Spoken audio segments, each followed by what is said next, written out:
سنی اتحاد کونسل نے بطور سیاسی جماعت عام انتخابات میں حصہ نہیں لیا۔ اس پر سنی اتحاد کونسل کے چیئرمین نے بھی آزاد حیثیت میں الیکشن لڑا۔ اختلافی نوٹ کے مطابق دونوں ججز نے اختلافی نوٹ میں اکثریتی فیصلہ تاحال جاری نہ ہونے پر مختلف سوالات اٹھا دیے۔ 15 دن کا دورانیہ ختم ہونے کے باوجود اکثریتی فیصلہ جاری نہ ہو سکا۔ پی ٹی آئی کیس میں فریق نہیں تھی۔ جسٹس امین اور جسٹس نعیم عفان کا اختلافی نوٹ پی ٹی آئی کو ریلیف دینے کے لیے آرٹیکل 175 اور 185 میں تفویض دائرہ اختیار سے باہر جانا ہوگا۔ پی ٹی آئی کو ریلیف دینے کے لیے آرٹیکل 51، 63 اور 106 معطل کرنا ہوگا۔ ثابت شدہ حقیقت ہے سنی اتحاد کونسل نے بطور سیاسی جماعت عام انتخابات میں حصہ نہیں لیا، حتیٰ کہ سنی اتحاد کونسل کے چیئرمین نے بھی آزاد حیثیت میں انتخاب لڑا۔ دو ججز نے اختلافی فیصلے میں اکثریتی فیصلہ تاحال جاری نہ ہونے پر سوالات اٹھا دیے۔ مختصر فیصلہ سنائے جانے کے بعد 15 دنوں کا دورانیہ ختم ہونے کے باوجود اکثریتی فیصلہ جاری نہ ہو سکا۔ مزید اپڈیٹ کریں گے نمائندہ کیپٹل ٹی وی نثار عابد۔ جی نثار، سنی اتحاد کونسل نے بطور سیاسی جماعت عام انتخابات میں حصہ نہیں لیا، اس پر مزید اپڈیٹ سے آگاہ کیجیے گا۔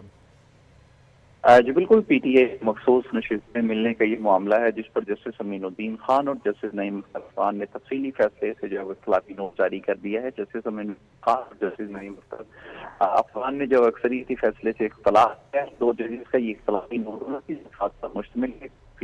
کہا گیا ہے سنی اتحاد کونسل نے بطور سیاسی جماعت جو ہے وہ عام انتخابات میں اضافی نوٹ میں کہا گیا ہے سنی اتحاد کونسل کے چیئرمین نے بھی آزاد حیثیت میں لڑا ہے۔ دونوں نے اختلافی نوٹ میں اکثریتی فیصلہ تاحال جاری نہ ہونے پر سوالات اٹھائے ہیں اور کہا ہے کہ 15 دن کا دورانیہ ہونے کے باوجود جو ہے اکثریتی فیصلہ جاری نہ ہو سکا۔ مزید یہ کہا گیا کہ پی ٹی آئی اس میں فریق بھی نہیں تھی۔ اسی طرح مزید کہا گیا کہ پی ٹی آئی اس کے لیے آرٹیکل 174 اور 185 میں تفویض سے باہر جانا ہوگا۔ اسی طرح اختلافی نوٹ میں کہا ہے کہ پی ٹی آئی کو ریلیز دینے کے لیے آرٹیکل 51، 63 اور 106 جو ہے وہ معطل بھی کرنا ہوگا۔ اسی طرح جو ہے وہ اختلافی نوٹ میں شدہ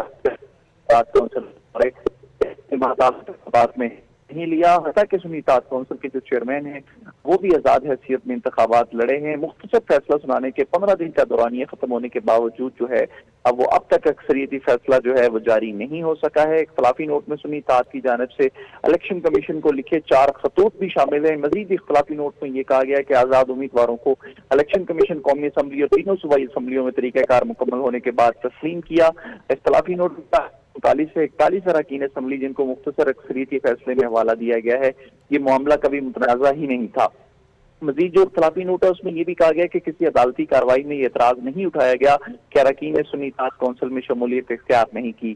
اختلافی نوٹ میں کہا گیا کہ تحریک انصاف الیکشن کمیشن اور نہ ہی ہائی کورٹ میں فریق تھی۔ سپریم کورٹ میں فیصلہ جاری ہونے تک پی ٹی آئی فریق نہیں تھی۔ اسی طرح جو اختلافی نوٹ میں کہا گیا کہ 13 رکنی فل کورٹ کی 8 سماعتوں میں سب سے زیادہ وقت کا استعمال ججز کے سوالات پر ہوا۔ اختلافی نوٹ میں کہا گیا دوران سماعت کچھ ججز یہ سوال بھی پوچھنا چاہتے تھے کہ مخصوص نشستیں پی ٹی آئی کو دی جا سکتی ہیں۔ اختلافی نوٹ میں یہ کہا گیا کہ کوئی بھی وکیل مخصوص نشستیں پی ٹی آئی کو دینے پر متفق نہ ہوا۔ اسی طرح جو اختلافی نوٹ میں کہا گیا کنور شوزف کے وکیل سلمان اکمل راجہ نے بھی دلائل میں واضح کہا کہ مخصوص نشستیں پی ٹی آئی کو دینے سے اتفاق نہیں کرتا۔ جی اپڈیٹ کر رہے تھے نمائندہ کیپٹل ٹی وی نثار عابد۔ سنی اتحاد کونسل نے بطور سیاسی جماعت عام انتخابات میں حصہ نہیں لیا۔ سنی اتحاد کونسل کے چیئرمین نے بھی آزاد حیثیت میں الیکشن لڑا۔ دونوں ججز نے اختلافی نوٹ میں اکثریتی فیصلہ تاحال جاری نہ ہونے پر سوالات اٹھا دیے۔